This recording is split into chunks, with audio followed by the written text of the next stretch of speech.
우리 하나님 말씀 우리 함께 나누도록 하겠습니다. 하나님 말씀 요한복음 21장 15절부터 17절입니다. 저와 여러분이 교독하도록 하겠습니다. 요한복음 21장 15절부터 17절입니다. 그들이 조금 먹은 후에 예수께서 시몬 베드로에게 이르시되 요한의 아들 시몬아 내가 이 사람들보다 나를 더 사랑하느냐 하시니 이르시되 주님 그러하나이다. 내가 주님을 사랑하는 줄 주님께서 아시나이다.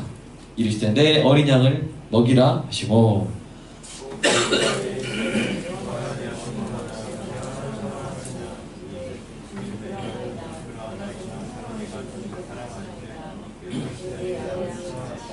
함께 읽겠습니다. 세 번째 이르시되 요한의 아들 시몬아 내가 나를 사랑하느냐 하시니 주께서 세 번째 내가 나를 사랑하느냐 하시므로 베드로가 근심하여 이르되 주님 모든 것을 아시오매 내가 주님을 사랑하는 줄을 주님께서 아시나이다. 예수께서 이르시되 내 양을 먹이라. 네. 잠깐 기도하겠습니다. 주님 새해 첫 말씀을 나눌 때 하나님 우리 마음에 하나님 말씀을 감사함으로 또 뜨거운 감격으로 받아들이는 은혜가 있게 하여 주시옵소서. 주님 이 말씀 올 한 해 기억하며 우리가 정말 주님을 사랑한다는 것을 우리의 입술의 고백뿐만 아니라 우리의 삶의 실천을 통해서 입증할 수 있는 2017년 되게 하여 주시옵소서. 예수님의 이름으로 기도합니다. 아멘. 여러분 새해는요 이 첫날마다 우리가 사실은 그동안 대통령의 신년사를 들을 수 있었습니다. 그래서 제가 이 설교를 준비하면서 이제 인터넷에 올라왔던 대통령 신년사들을 몇 개를 이제 동영상을 시청을 해봤습니다. 그런데 이 신년사를 보니까 그 내용이요 국민들에게 다정한 새해 인사를 합니다. 국민 여러분 하면서 이렇게 하면서 그다음에 축복을 나누고 희망과 자부심을 안겨주려고 노력을 했고요. 그리고 그 해도 국민을 섬기는데 이 정부가 최선을 다하겠다고 다짐을 하는 그런 내용이었습니다. 그런데 올해에는 그런 신년사를 들을 수가 없죠. 그래서 제가 주보에 우리 교회를 위한 신년사를 썼습니다. 그리고 여러분 보시기 바라고요. 사랑하는 성도 여러분, 세상이 아무리 어지럽다 해도 하나님이 선택하신 여러분은 하나님의 보호와 은혜 가운데 있는 줄로 믿습니다. 그리고 여러분 우리나라 망하지 않습니다. 한국교회 쓰러지지 않습니다. 하나님이 수많은 선교사를 보내 세우신 한국교회, 하나님이 일제 침탈과 6.25 전쟁의 폐허 속에서도 일으키신 우리나라를 하나님이 다시 회복시켜 주실 줄로 믿습니다. 주보에 실은 이 신년사와 2017년 표에는 올해 우리 교회가 주로 마음을 모아 나아가야 될 방향이 있는데요. 여러분 한번 예배 순서 옆에 2017년 표 한번 읽어볼까요? 2017년 표 여기 보이십니까? 한번 붉은 글씨 2017년 표 시작. 주님을 사랑하여 양을 먹이네. 이게 이제 우리 교회의 2017년입니다. 우리가 하나님이 아담에게 처음에 주신 그 사역이 뭐였죠? 이름을 짓는 사역.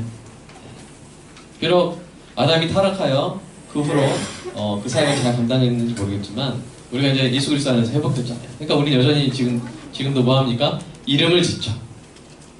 이름을 지으시고 아침에 일어나도 야 오늘은 무슨 날이다? 오늘은 좋은 날이다. 오늘은 기쁜 날이다. 우리가 이름을 지어야 되고요. 우리가 아기를 임신하고 또 아기 이름을 짓고 그런 것처럼 우리가 또 애완동물을 데려다가 키울 때 또 뭐합니까? 이름을 딱 짓죠. 야, 피카츄 하면서 이렇게 이름을 짓죠. 그런 것처럼 우리가 이 2017년에도 이름을 짓기 바랍니다. 여러분 각 가정에서도 오늘 가족끼리 모여서 여러분 기도하면서 이름을 지으세요. 우리 가족은 예를 들어서 작년에 좀 싸웠다. 그러면 우리 가족은 올해는 화해하는 평화의 해 이렇게 선포하는 거죠. 이렇게 해서 우리가 그 해 2017년에 이름을 지을 텐데 우리 교회의 2017년은 바로 이것입니다. 주님을 사랑하여 양을 먹이는 해. 주님을 사랑하여 양을 먹이는 해가 되기를 축복합니다. 이 이름과 이 주제를 생각하면서 어떤 말씀, 어떤 본문으로 설교를 할까 하다가 떠오른 말씀이 바로 오늘 본문의 말씀입니다. 이 말씀을 통해서 우리가 주님의 사랑과 주님의 사명을 다시 한번 깨닫고 순종하는 저와 여러분 되기를 주님의 이름으로 축복합니다.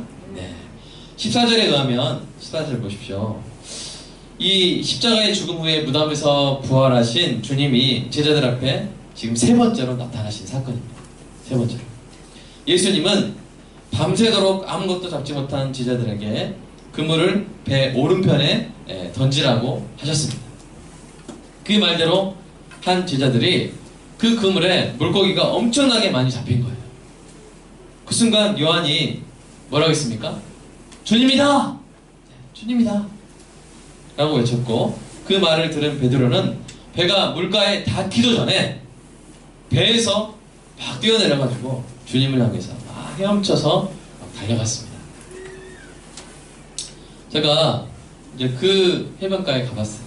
해변가에 봤더니 그 해변가가 이렇게 모래사장이 아니라 몽돌 사장이 몽돌 이렇게 몽돌 있죠. 그러니까 몽돌은 여러분 거기서 걸으면 발이 편합니까? 아픕니까? 엄청 아팠을 것 같아요. 네, 베드로는 그게 상관없어요. 그러니까 여러분 그 지압길, 지압 그 뭐라 하죠? 공원에 보면 지압길 있죠? 네, 그거 걸으면 그거 이제 좋아서 걸어요? 가위바위보에서 벌칙해서 걸어요? 벌칙했는데 그런 길을 베드로가 막 뛰어내가지고 원래는 탁 뛰어 아야 이렇게 해야 되는데 그런 아픔 너무 느꼈는지 막 주님을 향해서 달려간 것이죠. 주님은 지금 뭐하고 계셨습니까? 숯불을 피워놓고 따뜻하게 피워놓고 생선과 떡도 준비해 놓으셨습니다. 그들은 아무 말도 없이 예수님이 차려준 아침 식사를 이제 먹기 시작했습니다. 맨 먼저 입을 연 건 바로 예수님이었어요. 예수님이 뭐라고 하셨습니까? 요한의 아들 시몬아, 내가 이 사람들보다 나를 더 사랑하느냐. 이 요한의 아들 시몬은 누굽니까? 바로 베드로입니다. 베드로. 이 질문은 시몬 베드로에게 너무나도 부담스러운 질문이었습니다. 왜냐하면 왜 그렇죠? 이 베드로가 한 짓이 있어요. 한 일이 있어요. 뭐요? 예수님이 십자가의 죽음으로 끌려갈 때 베드로가 예수님을 3번이나 부인했기 때문입니다. 부인하고 맹세하여 부인하고 저주하며 맹세하여 부인했습니다. 여러분 베드로는 이 일에 대해서 경고를 받았어요. 누가 경고해 주셨습니까? 바로 예수님이 경고를 해주셨습니다. 한 번은 다락방에서, 한 번은 다락방에서 나와서 감난산으로 가시면서 이렇게 경고를 해주셨어요. 먼저 다락방에서 경고하신 내용을 한번 볼까요? 요한복음 13장 한번 읽어보겠습니다. 시작. 베드로가 이르되 주여 내가 지금은 어찌하여 따라갈 수 없나이까 주를 위하여 내 목숨을 버리겠나이다. 예수께서 대답하시되 내가 나를 위하여 내 목숨을 버리겠느냐. 내가 진실로 진실로 내게 이르노니 닭 울기 전에 내가 3번 나를 부인하리라. 충격적인 말씀을 하시죠. 베드로는 정말 예수님과 함께 가고 목숨도 죽기까지 따르리니 이렇게 하면서 고백을 했지만 예수님은 거기에 찬물을 끼얹습니다. 야, 너는 내가 진짜 말하는데 닭 울기 전에 네가 3번 나를 부인할 거야. 지금 이 밤이에요, 밤. 닭이 새벽에 울죠? 네, 닭이 새벽에 울어요.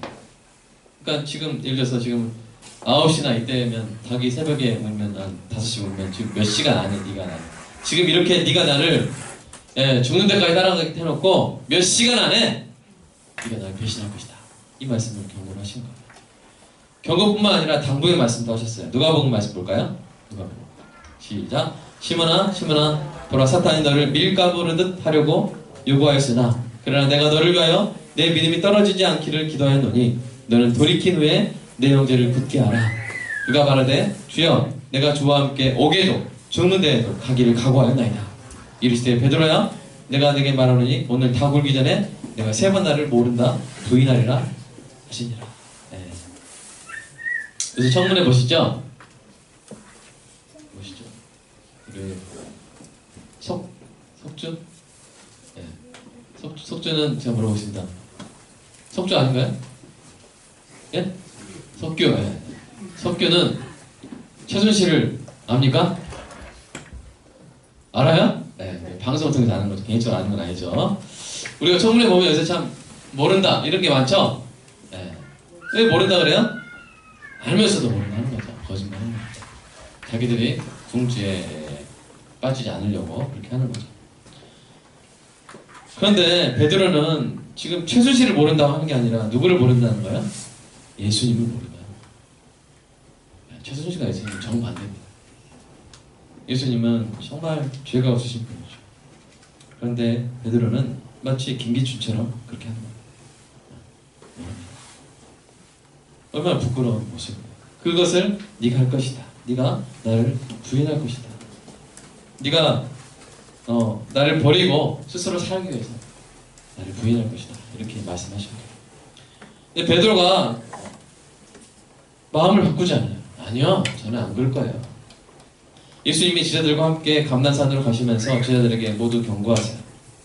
그러자 베드로가 또 나서서 모두 주를 버릴지라도 나는 결코 버리지 않겠다고 비장하게 외칩니다. 주님이 다시 한번 베드로에게 경고하지만 베드로는 여전히 자신의 사랑과 의리를 자랑합니다. 다시 한번 우리 마지막 세 번째 말씀하신 마태복음 26장 한번 말씀 보겠습니다. 시작. 그때 예수께서 제자들에게 이르시되 오늘 밤에 너희가 나를 다 버리리라. 기록된 바 내가 목자를 치리니 양의 떼가 흩어지리라 하였느니라. 그러나 내가 살아난 후에 너희보다 먼저 갈릴리로 가리라. 베드로가 대답하여 이르되 모두 주를 버릴지라도 나는 결코 버리지 않겠나이다. 예수께서 이르시되 내가 진실로 내게 이르노니 오늘 밤 다 울기 전에 내가 3번 나를 부인하리라. 베드로가 이르되 내가 주와 함께 죽을지언정 주를 부인하지 않겠나이다 하고 모든 제자도 그와 같이 말하니라. 여러분, 만약에요 이 마태복음이나 이렇게 복음서를 읽을 때 딱 26장까지 누가복음 22장까지 요한복음 13장까지 딱 읽고 있는 처음 읽는데 바로 그 부분을 읽고 있는 사람이라면 아마 이렇게 감탄할지도 모릅니다. 야, 베드로 의리 하면서 이렇게 베드로 참 멋지다, 남자다 이렇게 감탄할지도 모릅니다. 그러나 계속 읽어보면 예수님이 막상 잡혀가실 때 베드로는 당당하게 예수님 옆을 지키는 대신에 비참하고 비굴한 모습으로 예수님을 3번이나 부인하게 됩니다. 여러분, 베드로의 문제가 뭐였을까요? 네? 베드로의 문제가 뭐였을까요? 우리가 이것을 알아야 되는 이유는 우리도 베드로처럼 실패할 수 있기 때문입니다. 베드로와 같은 문제를 가지고 있으면 베드로와 같은 실패를 할 수 있어요. 맞죠? 그러나 우리가 베드로의 문제와 실패를 들여다보고 우리 자신의 문제를 고칠 수 있다면 우리는 굳건히 서게 될 것입니다. 그러므로 오늘 이 시간 우리가 베드로의 문제를 진찰해보고 그 문제가 우리에게도 있지는 않은지 살펴보고 고치고 우리는 고백한 대로 사는 은혜의 길을 주님의 이름으로 축복합니다. 아멘. 고백한 대로 사는 은혜의 길을 축복합니다. 자, 그러면 베드로의 문제는 뭐였을까요? 혹시 보여줄 수 있나요? 네, 베드로의 문제는 뭐냐면요, 한번 읽어보세요. 첫 번째, 시작. 내가 나를 가장 잘한다. 이 생각. 두 번째, 내가 주님을 제일 사랑한다. 는 생각입니다. 이러한 베드로의 문제는 위에서 살펴본 예수님과의 대화 속에서 다 드러나요. 예수님이 베드로에게 네가 이렇게 할 것이다 라고 하신 말씀을 베드로가 받아들이지 못한 거예요. 받아들이지 못해요. 베드로가 마치 이렇게 말한 것 같습니다. 예수님 저에 대해서 뭘 그렇게 잘한다고 하십니까? 저는요 제가 가장 잘합니다. 이거 왜 이러세요? 저는요 의리 빼면 희찬 말이에요. 하면서 그렇게 말한 것과 같습니다. 베드로의 생각은 틀렸습니다. 베드로 자신에 대해서 베드로보다 예수님이 더 잘 아십니다. 여러분 동의하십니까? 여러분 묻겠습니다. 여러분 자신에 대해서 여러분이 더 잘할까요? 예수님이 더 잘할까요? 네. 종민이에 대해서 종민이가 더 잘할까? 예수님이 더 잘할까? 네, 예수님이 더 잘할까? 네. 석규에 대해서 석규보다 예수님이 더 잘합니다. 우리 앞으로 가서 계속 배우겠지만 우리가 정말 중요한 건요, 내가 내 자신에 대해서 가장 잘한다고 생각하는 순간부터 우리는 우리 자신에 대해서 더 이상 알아갈 수가 없어요. 알아갈 수가 없어요. 왜요? 더 배울 게 없기 때문이죠. 내가 나를 잘 아는데 내가 뭘 배우겠습니까? 나에 대해서. 그러나 예수님이 나를 더 잘 아신다고 인정하면 참 배울 게 많습니다. 여러분 몸만 해도요. 여러분 이 인체의 신비에 대해서 모르잖아요. 그렇죠? 여러분의 몸이 어떻게 작동하는지 잘 모릅니다. 누가 더 잘 아시겠습니까? 우리의 몸을 만드신 하나님이 더 잘 아시는 거죠. 여러분 앞으로 우리가 어떤 길을 나아갈지, 어떤 모습으로 이 세상에서 빛과 소금 역할을 감당할지 모르시잖아요.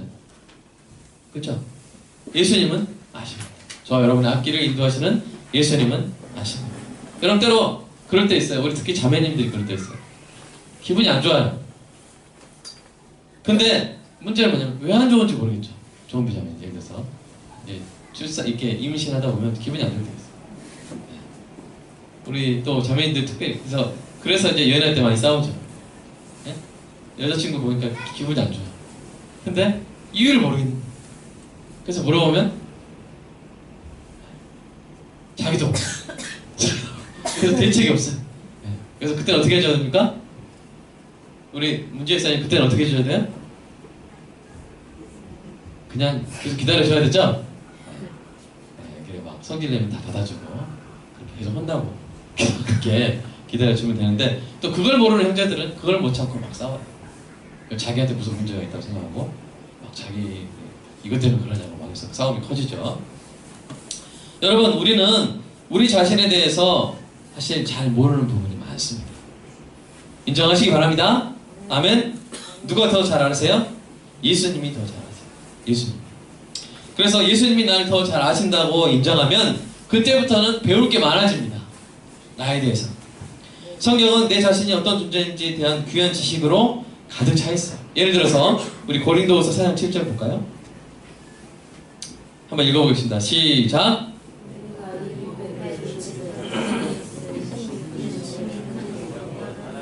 우리에게 있지 아니함을 알게 하려 합니다. 성경은 우리에게 참 가르쳐 주는데요. 이 고린도후서 4장 7절은 뭐라고 하냐면 우리가 질그릇이라는 거죠. 여러분 질그릇이 뭐냐면 옛날에 제일 싼 쉽게 만드는 그런 그릇이죠. 이 질그릇인 우리가 귀한 대접을 받는 것은 질그릇 때문입니까? 그 담긴 보배 때문입니까? 보배 때문이죠. 질그릇인 우리가 귀하게 쓰임받는 것도 보배가 담겨있기 때문입니다. 그러니까 보배가 담긴 질그릇의 가치는 질그릇에 있습니까? 보배에 있습니까? 보배에 있죠. 그런데 이것을 착각하는 순간부터 그리스도인은 넘어질 위험에 빠지게 되는 것이죠. 그리고 예수 믿고 나서 참 예수 그리스도의 성령이 우리 안에서 많은 열매를 맺고 우리가 존귀해지는데 그걸 착각하면 안 돼요. 내가 원래부터 이랬구나. 내가 원래부터 이런 이 착한 본성이 있었는데 이게 참 개발됐구나.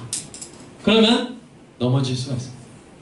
우리는 여전히 옛사람이 있지만 옛 본성이 남아있지만 지금 우리가 성령의 열매를 맺는 것은 성령이 우리 안에 충만하기 때문입니다. 아멘입니까? 우리 안에 보배가 담겨있기 때문이에요. 그러니까 성령 충만함을 구하지 않잖아요. 하루라도.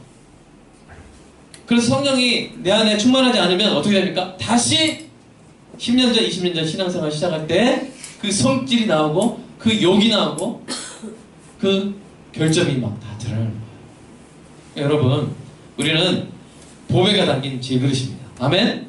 그러니까 우리는 항상 보배를 담고 있어요. 항상 성령 충만하시기를 주님의 이름으로 축복합니다. 자, 베드로의 첫 번째 문제는 뭐라고요? 내가 나를 가장 잘한다. 내가 나를 가장 잘한다. 자, 베드로의 두 번째 문제 뭐였습니까? 내가 주님을 제일 사랑한다. 내가 주님을 제일 사랑해. 이것이 베드로의 마음속에 가득 차 있었습니다. 그래서 예수님의 당부, 예수님의 경고 안 들리는 거예요. 그리고 다른 제자들의 사랑은 아무것도 아닌 것처럼 보이고 내 사랑이 제일 큰 거예요. 내 의리가 제일 큰 거예요. 그래서 뭐라고 합니까? 모두 주를 버릴지라도 나는 결코 버리지 않겠나이다. 여러분 베드로의 이 말을 옆에서 듣는 요한, 야고보, 바돌로메 기분이 어땠을까요? 예? 현대야 기분이 어땠어? 네? 순간 자기들 뭐 되는 거야? 완전 비겁하고 버릴 그런 사람들이 돼버리는 거죠. 기분이 안 좋죠. 내가 예수님 제일 사랑해. 너희들의 사랑은 내 사랑에 비하면 아무것도 아니야 라고 말하는 것과 같습니다. 사랑하는 여러분, 제가 오늘 명언을 하나 보여드릴게요. 명언 띄워줄 수 있으나요? 한번 읽어보겠습니다. 시작!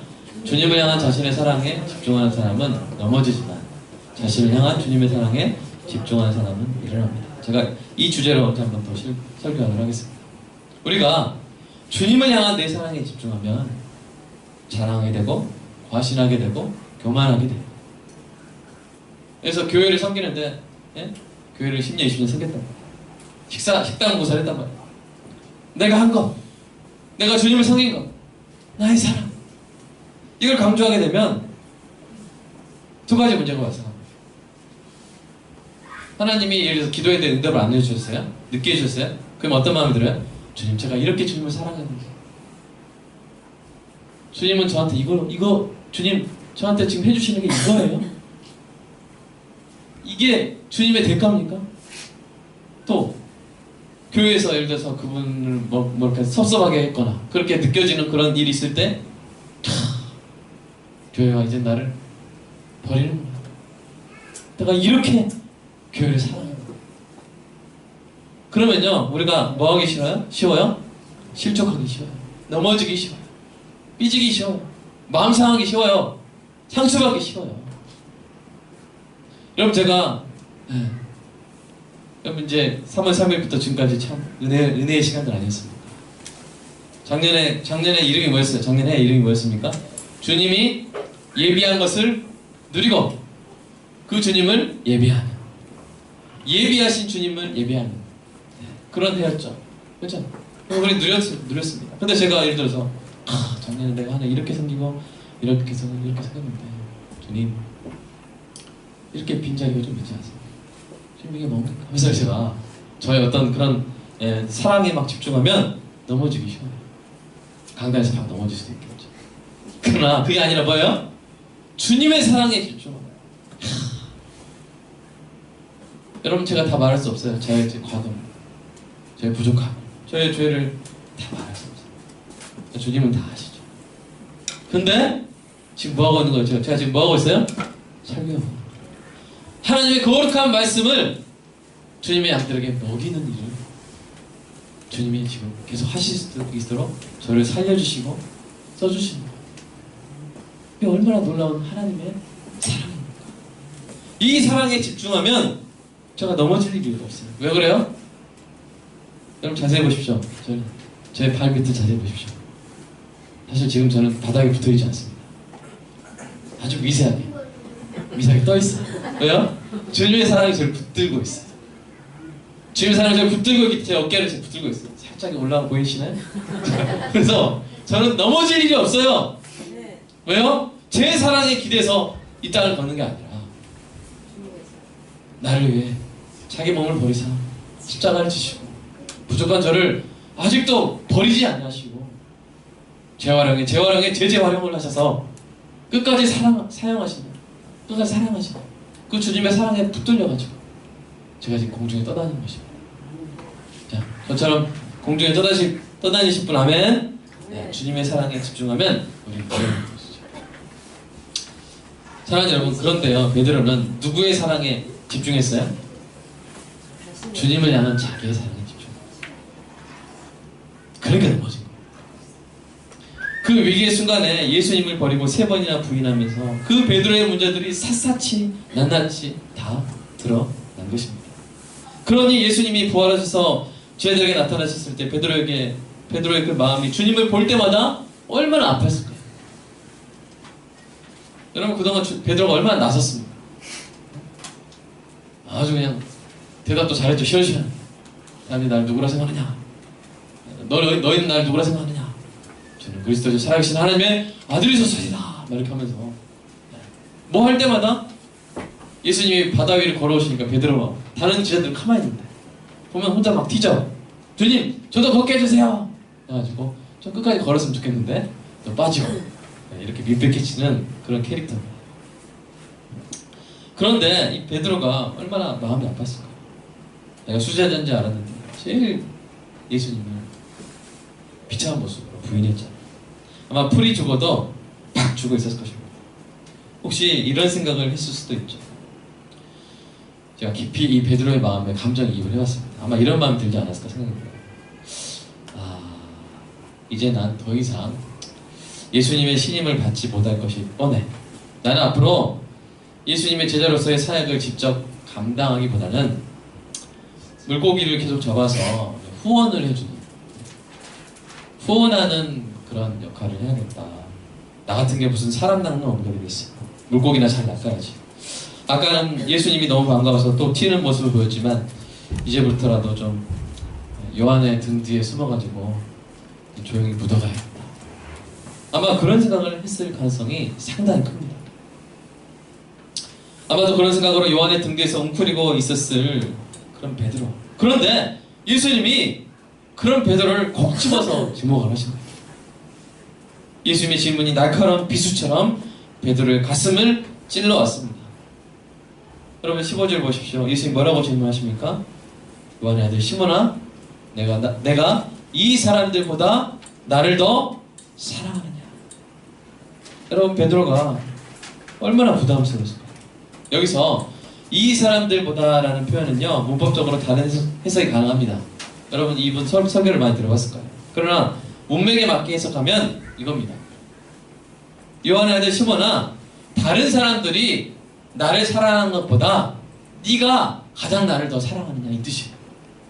그러니까 예수님은 요한이 나를 사랑하는 것보다, 마태가 나를 사랑하는 것보다, 다른 제자들이 나를 사랑하는 것보다,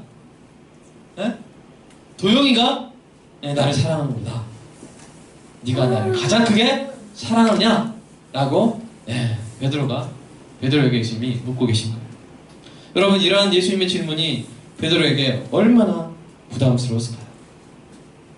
베드로는 그 답을 처절한 실패를 통해서 알게 되었습니다. 베드로는 예수님을 향한 자신의 사랑이 누구보다도, 예를 들어서 요한보다 더 큰 줄 알았죠. 그러나 정작 예수님이 십자가에서 그 죽어가실 때 그 곁을 지켜드린 건 베드로예요, 요한이에요? 요한이었어요. 게다가 예수님이 사랑하느냐라고 쓰신 단어도 베드로가 입에 담기에는 너무나 버거운 단어였습니다. 여러분 보십시오. 여러분 눈으로 볼펜 있으면 좀 밑줄 그었으면 좋겠는데요. 15절에 사랑하느냐, 그 다음에 베드로가 대답하죠. 사랑하는 줄. 이게 서로 같은 단어가 아니라 다른 단어예요. 15절에 사랑하느냐, 아가파오. 15절에 베드로가 주님을 사랑하는 줄 필레오. 그러니까 여러분이 볼펜이 있다면 볼펜으로, 없으면 손가락 깨물어서 펼서를 해가지고 여러분 이거 중요한 부분인 거예요. 그래가지고 사랑하느냐 할 때 거기다 A자를 써주시고요, 또는 A자를 써주시고, 그 다음에 내가 주님을 사랑하는 줄 할 때는 그 앞에다 P자 또는 필 이렇게 써주시고요. 그 다음에 16절에 예수님이 또 사랑하느냐 하죠. 내가 날 사랑하느냐, 거기다 A자를 써주시고요. 그 다음에 베드로의 대답에 사랑하는 줄, 이거는 P자를 써주시고요. 다시 17절에는 다 P예요. 그 다음은 사랑하는 다 P예요. 자, 그렇게 이제 보고 여러분 제 설교를 계속 들어주시기 바랍니다. 예수님이 아가파오, 네가 나를 아가페의 사랑으로 나를 사랑하냐. 이 아가페라는 말은 하나님의 사랑, 온전한 사랑. 그러니까 지금 실증된 사랑이 뭐냐면 바로 예수님이 베드로를 사랑하신 그 사랑. 자기 양들을 위해서 십자가에 죽기까지 목숨을 내어주신 바로 그 완전한 사랑, 놀라운 사랑, 그 위대한 사랑이 바로 아가페입니다. 그 사랑으로 그만큼이나 네가 나를 사랑하느냐. 그러니까 최상급이에요. 다른 사람들보다 더 상대적으로 최고. 그 다음에 아가파오, 절대적으로 최고. 그러니까 상대평가에서도 A+, 절대평가 A+. 네가 그런 사랑으로, 그런 최고의 사랑으로 나를 사랑하냐 라고 물어보신 거예요. 자, 여러분 이게 대답을 할 수 있겠습니까? 베드로가 선뜻 대답할 수 있겠어요? 여러분 이게 성경에서 그 다음에 바로 이렇게 쓰였다고 해서 야, 베드로가 이렇게 생각하시면 안 돼요. 내가 날 사랑하느냐, 주님 그러하이다, 이렇게 했다 생각하시면 안 돼요. 분명히 제가 볼 때는 침묵이 있었을 것이고 생각이 있었을 거예요. 결국 베드로가 한 대답을 보면 여러분 그에게 참 깊은 깨달음이 있었다는 것을 알 수가 있습니다. 베드로가 뭐라고 대답합니까? 주님 그러하나이다. 내가 주님을 사랑하는 줄 주님께서 아시나이다. 여러분 이 베드로의 대답에는요 두 가지 깨달음이 들어가 있습니다. 첫째로 이전에 베드로는 자신이 자신을 가장 잘 안다고 생각했는데 이제는 주님이 아신다는 거예요.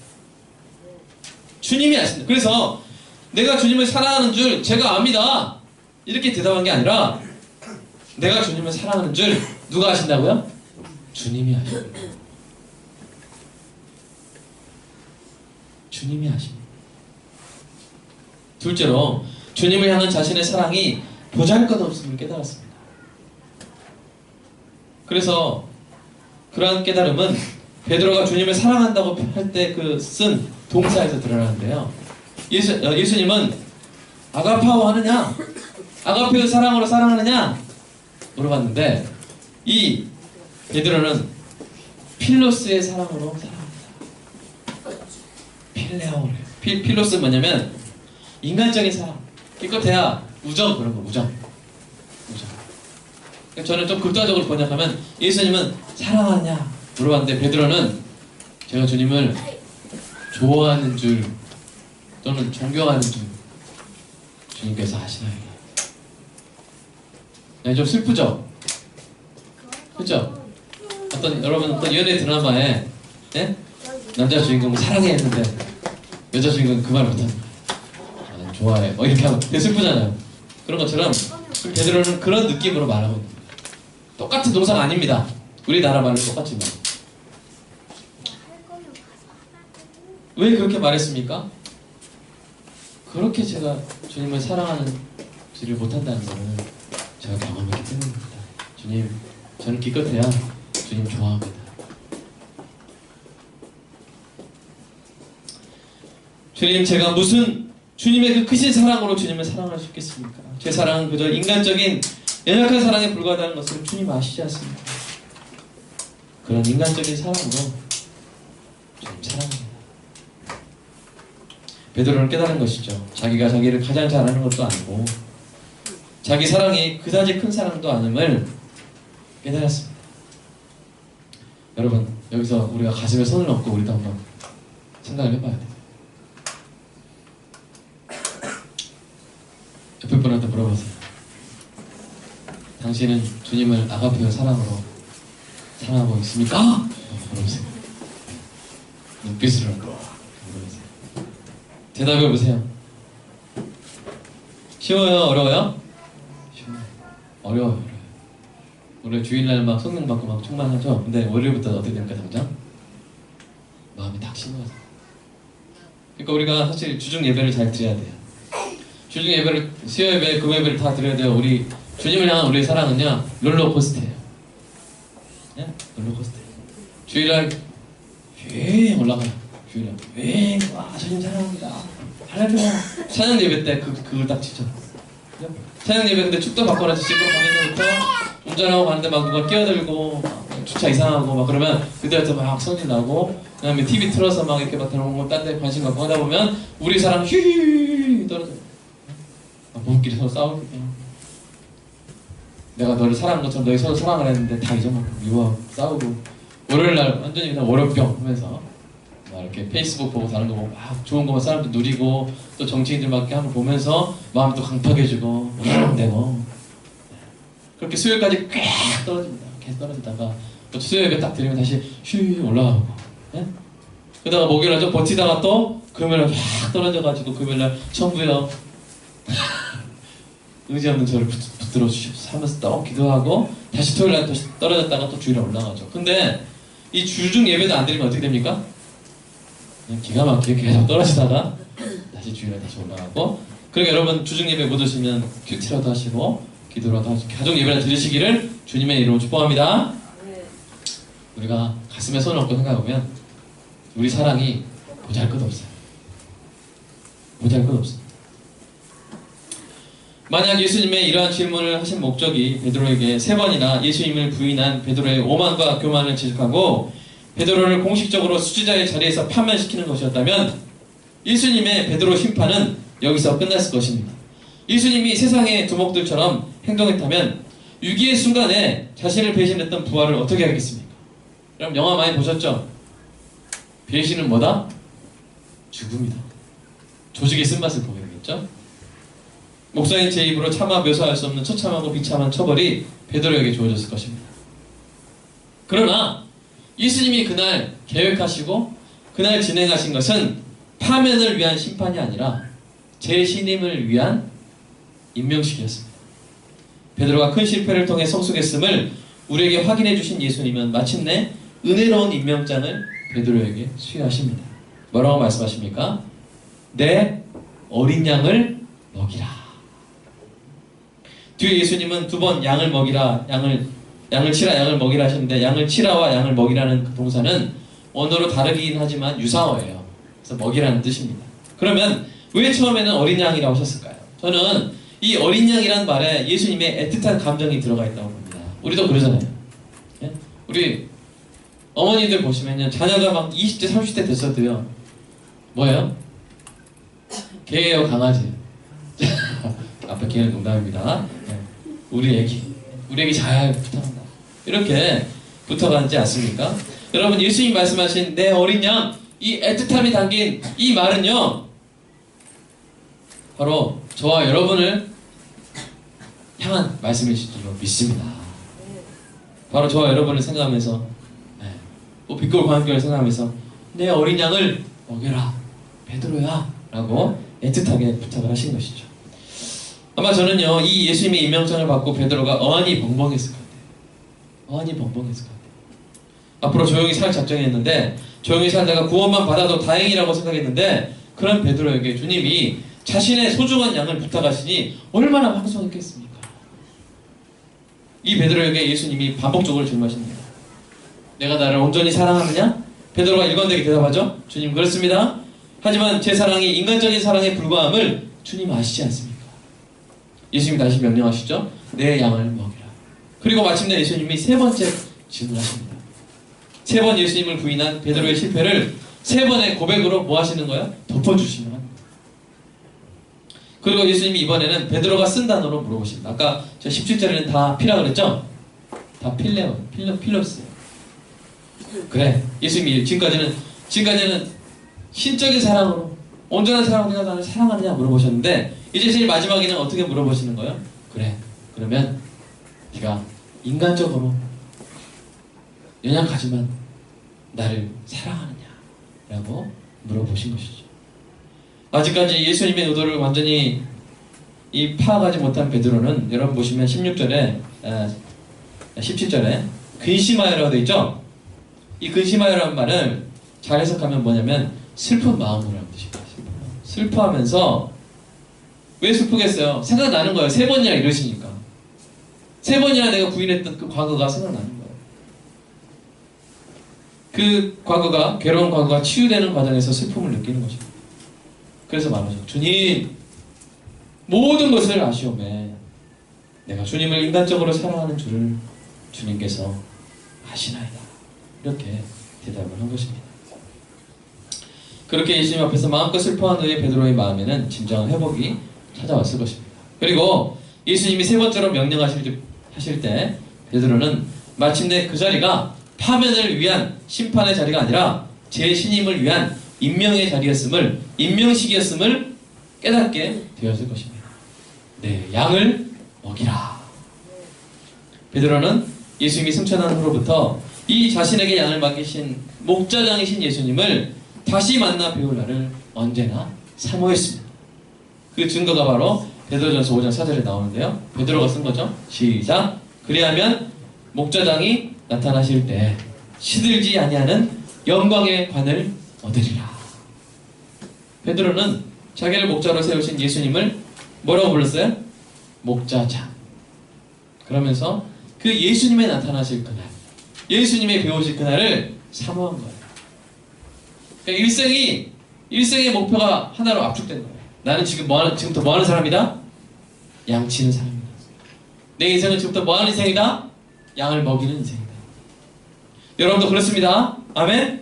여러분 직장이 다르고 은사가 다를지라도 다 똑같은 거예요. 궁극적인 목적은 뭐냐면 예수님을 사랑하는 사람이라면 다 뭐 하는 사람이다? 양을 먹이는 사람이다. 여러분 여러분께서 명함에 사실은 여러분 빠진 게 있어요. 여러분 명함에 항상 뭐 컨설팅, 컨설턴트, 교사 그 옆에 가로치고 양을 먹이는 사람 써야 돼요. 네? 2007년 명함 새로 바꾸실 때 그 옆에다가 양을 먹이는 사람 쓰시기 바랍니다. 아멘이 별로 없네요. 네, 사랑하는 여러분, 자신의 무지와 연약함을 인정한 베드로를 격려하신 예수님이 바로 저와 여러분도 격려하고 계신 줄로 믿습니다. 나는 너의 연약함을 안다. 그래도 나는 널 버리지 않는다. 애초에 그 연약함을 알고 너를 불렀으니까 너를 사랑하되 끝까지 사랑할 것이다. 여전히 너는 나의 동역자로 쓰임받게 될 것이다. 너의 사랑이 연약할지라도 너는 양을 먹이라는 내 사명을 거뜬히 감당하게 될 것이다. 왜냐하면 내가 성령으로 너와 함께하여 너에게 나를 향한 온전한 사랑을 부어줄 것이기 때문이다. 여러분, 오늘 이 예배당에 있는 사람뿐만 아니라요, 오늘 저 카메라를 통해서, 유튜브를 통해서 이 신년, 빛골과 함께 신년 예배 말씀을 사모하며 기다렸다. 전 세계에 이 베드로들에게 선포합니다. 주님의 사랑은 변하지 않고 그 사명은 계속되고 바로 여러분 같은 베드로가 그 사명을 거뜬히 성령으로 감당하게 될 줄로 믿습니다. 아멘. 여러분 들리세요? 전 세계에 지금 아멘 하는 소리? 네.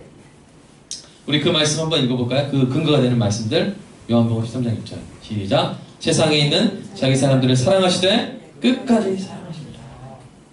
두 번째 요한복음 17장 말씀 시작. 내가 아버지의 이름을 그들에게 알게 하였고 또 알게 하리니 이는 나를 사랑하신 사랑이 그들 안에 있고 나도 그들 안에 있게 하려 합니다. 뭐가 그들 안에 있다고요? 그들이 우리입니다. 우리 안에 뭐가 있다고요? 나를 사랑하신 사랑. 나가 누구예요 여기서? 예수님이죠. 예수님을 사랑하신 사랑이 어디 안에 있다고요? 자, 누가 예수님을 사랑한 거예요? 하나님이 예수님을 사랑하신 사랑이, 그러니까 그거는 신적인 사랑, 온전한 사랑, 아가페죠? 그 아가페가 누구에게 있게 해달라고 지금 예수님이 기도하신 거예요? 저에게, 여러분에게. 성령을 받으면요. 성령이 없으면 우리 사랑은 필로스의 사랑에 불과하잖아요. 성령을 받으면 어떻게 돼요? 우리 마음에 뭐가 가득 차요? 아가페 사랑이 가득 차는 거죠. 여러분 옆에 분들한테 한번 고백해 보시기 바랍니다. 내 안에 아가페 있다. 한번 고백해 보시기 바랍니다. 시작. 네. 사랑하는 여러분, 이 주님의 은혜로운 명령, 존귀한 직분을 잘 감당하는 저 여러분 되기를 소망합니다. 양을 먹이는 이 직분은 우리에게 과분한 영광과 은혜의 직분입니다. 왜냐하면 자격이 없는 자에게 주어졌기 때문이죠. 여러분, 우리 중 그 누가 베드로보다 낫다고 그렇게 말할 수 있겠습니까? 그런데 저와 여러분에게 이 귀한 직분을 주셨습니다. 이 은혜의 직분을 감사함으로 받아 주님을 향한 사랑을 여러분 입증하시기 바랍니다. 자, 입증이란 말을 썼죠. 왜 그러냐면 바로 이 말씀 때문이에요. 이 말씀. 자, 요한복음 14장 한번 읽어보겠습니다. 자, 이거 말고 이거 한번 읽어보세요. 시작. 너희가 나를 사랑하면 나의 계명을 지키라. 어떤 사람이 계명을 지킨다고요? 주님의 계명을? 예수님을 사랑한다. 그러니까 내가 주님을 사랑한다는 것은 무엇으로 입증할 수 있다고요? 계명을 지키는 거. 아멘입니까? 계명을 지킬 때 내가 주님을 사랑하는 게 입증이 되는 거예요. 그 계명이 뭐예요? 내 양을 먹이라. 그러니까 주님의 양을 안 먹이면서 주님을 사랑합니다 하는 것은 공허한 외침이에요. 공허한 외침. 뭐요? 계명을 지켜야 돼요. 여러분 계명을 지키고 있습니까? 양을 먹이고 있습니까? 그러면 여러분은 그 행동으로 주님을 향한 사랑을 계속 보여주고 있는 겁니다. 그러나 그게 없다면 그 고백은 공허한 고백이에요. 여러분, 주님의 양이 어디 있습니까? 전 주님의 양이 어딘지 몰라서 못 먹였어요. 자, 주님의 양이 어디 있습니까? 고개를 좌우로 돌려보세요. 어디 있어요? 여기 옆에 있어요. 서로. 그럼 우리 애기들은, 저희들은 그냥 냥 하고 있으면 되죠? 네, 저희 어린 양 하고 있으면 되죠? 네, 그게 아니라 애기들도 목자가 되는 거예요. 네. 누구를 먹이는 목자입니까? 부모를 먹이는 거예요. 현대가 먹으려고만, 아버지 어머니부터 먹으려고 하지 마. 너도 아버지를 먹이는 거예요. 현대도 어머니를 먹이는 거예요. 제가 뭘로 먹일까요? 뭘로 먹이겠습니까? 네? 어머니가 맛있는 식사 해주면 어머니 최고의 셰프예요. 이게 얼마나 어머니에게 힘이 되는지 알아요? 아버지가 열심히 돈 벌어서 갖다 주면 당연하게 여기지 않고 현대가 정말 잘할 거라 생각됩니다. 아버지 감사합니다. 그러니까 매달 한 번씩은 아버지 열심히 일해줘서 우리 가족 저를 먹여 살려주시고 교육시켜서 감사합니다. 그렇게 인사하는 게 아버지를 먹이는 거예요. 아멘입니까? 격려, 감사, 위로 서로 먹이는 거예요. 그럼 여러분, 저는 여러분을 먹이지만 여러분 저는 먹일 필요가 없습니까? 아니에요. 서로가 서로에게 목자와 양이에요. 관계에 좀 차이는 있어요. 저는 여러분한테 담임 목사로서 훈계할 때가 있습니다. 근데 여러분이 저를 훈계하면 안 돼요. 예? 목사 이러세요. 무릎 꿇으세요. 네, 그거는 하나의 질서가 있어요. 여러분 현대가 이래서 우리 원도필사님을 훈계하면 되겠어요? 예? 그건 아니에요. 그러나 뭘 하는 거예요? 먹이는 걸 하는 거예요. 그래서 여러분 저를 먹여주시기 바랍니다. 제가 뭘 제일 좋아할까요? 은혜 받았습니다. 네. 저는 이 교회에 나오면서부터 너무 행복합니다. 저는 그 말이요, 저를 살리는 거예요. 제 삶의 보람이에요. 가장 큰 보람이에요. 그리고 이번에 여러분이 기도 응답을 받았습니다. 좋은 일이 생겼습니다. 우리 집안에 이렇게 경사가 났어요. 좀 말해주세요. 저한테 말해주세요. 순결히 말씀 막 비밀로 하지 마시고 다 말해주세요. 이번에 우리 병원에 이런 놀라운 매출이 났습니다. 다 말해주세요. 그럼 저는 그거 먹고 사는 거예요. 목사는 성도의 삶에 일어나는 기쁜 소식들, 경사, 그거 먹고 사는 거예요. 배불리 먹여주시기를 주님의 이름으로 축복합니다. 아멘. 2017년은 박이상 목사를 배불리 먹여요. 그런 여러분 되시기를 간절히 부탁드립니다. 자, 우리가 서로 먹이는 거예요. 서로 먹이는 것입니다. 그런데 이 먹이는 것의 핵심은 뭐냐면 바로 뭡니까? 말씀입니다. 위로도 말씀에 근거하는 거예요. 격려도 말씀에 근거하는 거예요. 그러니까 말씀에서 나오는 거예요. 말씀을 먹이는 거예요. 생명의 양식, 그 꿀송이보다 단 말씀으로 서로 먹이는 것입니다. 저도 열심히 공부해서 올해 한 해 제가 다른 거 다 열심히 할 거예요. 부제도 열심히 하고 교회 청소도 열심히 할 거, 다 교회 관리도 열심히 할 거예요. 그러나 저는 다른 거 하다가 말씀 연구 제가 소홀히 하면 되겠습니까? 네? 남편이 열심히 직장생활하고 배고파가지고 집에 왔는데 아내가 청소만 한 거예요. 오늘의 우선순위 청소. 그럼 밥은 어딨냐고. 그건 우선순위에 없다고. 그러면 안 되잖아요. 그죠? 남편도 마찬가지입니다. 남편이 돈을 벌어야 되잖아요. 그죠? 그죠? 근데 계속 머리 만지고 있고, 옷 예쁘게 패션 딱 하고 있고, 돈 어딨냐고 물어보면 그 우선순위 없다고 이렇게 하면 안 되겠죠. 그러니까 우리가 사랑하는 여러분, 서로 말씀으로 먹이는 일을 우선순위로 삼고 서로 먹이는 저런 되기를 간절히 소망합니다. 그러면 말씀은 어떻게 먹이느냐? 두 가지입니다. 말씀은 어떻게 먹이느냐? 이따 순모임 시간에 더 나눌 텐데요. 첫 번째는 말과 글로 먹입니다. 설교로, 성경 공부로, 순모임으로, 문자로, 카톡으로 서로 하나님의 귀한 언어로, 우리 또 밴드를 통해서, 밴드가 여러분 식탁이에요. 계속 좋은 말씀 나오죠? 그죠? 아름다운 언어로, 지혜로운 언어로 어린 양들에게 영적 양식을 잘 먹이시기 바랍니다. 우리 로마서 10장 17절에 이런 말씀이 있어요. 그러므로 믿음은 어디서 나요? 들음에서 난다. 들음은 하나님의 말씀에서 나죠. 그래서 우리가 서로 말로써 서로 먹여줘야 돼요. 두 번째, 그러면 말로써만 먹이느냐? 또 뭘로 먹이냐면 본을 보임으로 먹이는 것입니다. 자, 말씀 보여주시네.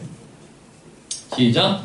읽어보겠습니다. 시작. 맡은 자들에게 주장하는 자세로 하지 말고 양무리에 뭐가 되라?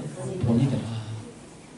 본을 보임으로 먹이는 거예요. 예를 들어서 서로 사랑하라 이 예수님 말씀을 언어로 가르칠 수도 있지만 때로는 언어보다는 행동으로 본을 보일 때 양이 더 잘 먹는 거예요. 양이 더 잘 먹는 거예요. 그러니까 여러분 두 가지 같이 말로도 가르치고 본으로도 가르치고 아멘? 글로도 가르치고 본으로도 가르치는 저와 여러분 되기를 주님의 이름으로 축복합니다. 그러니까 교회에서 하는 설교나 성경 공부도 양을 먹이는 거고요. 여러분 구제는 또 양을 먹이는 겁니까? 구제는 양을 먹이는 게 아닌 겁니까? 자, 구제가 양을 먹이는 게 아니에요? 기예요? 네, 우리는 전라도에 가능하죠? 네, 기죠? 그죠? 네? 기예요. 기입니다. 왜냐면 예수님이 하신 말씀을 실천함으로 그게 싹 들어오는 거예요. 사실 우리가 뭔가를 배울 때요, 이 귀로 배우는 거는 별로 안 남을 때가 있지만 눈으로 배우면 기가 막히게 남잖아요. 그죠? 그럼 제가 사랑하십시오 하는 것보다 제가 사랑하는 모습을 보여주면 그럼 더 잘 이게 다가오죠? 그런 것처럼 우리가 말과 또 본으로 서로 먹이는 2017년 되는 은혜가 있기를 주님의 이름으로 축복합니다. 기도하겠습니다. 주님 사랑합니다. 우리가 무엇이 간데 우리를 살려주시고 또 우리를 버리지 않으시고 우리의 연약함에도 불구하고 우리의 교만함에도 불구하고 다시 우리를 일으켜 세워주시고 주님의 사랑을 바라보며 살게 하십니까? 하나님, 이제 주님께서 우리에게 주신 이 영광의 직분, 은혜의 직분, 이제 우리가 주님을 마지막 날에 배울 때 또 우리가 이 땅에서 죽어 부활하여 주님 배울 때 다른 것 아닌 바로 그것으로 우리의 인생이 평가받을 것인데 내가 정말 목자의 삶을 살았느냐 평가하실 텐데 우리가 주님을 이 가는 길의 끝에서 만날 때 목자이신 주님을 우리가 닮아 있어서 말할 필요 없이 주님의 모습이 우리의 기쁨이 되고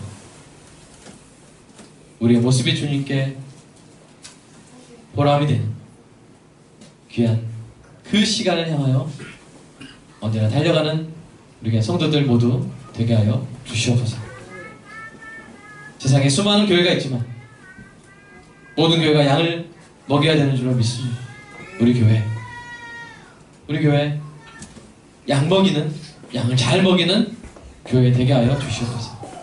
빛골 광역교회 가면 잘 먹을 수 있다더라 누구나 고백하는 교회 되게 하여 주시옵소서. 예수님의 이름으로 기도합니다. 네.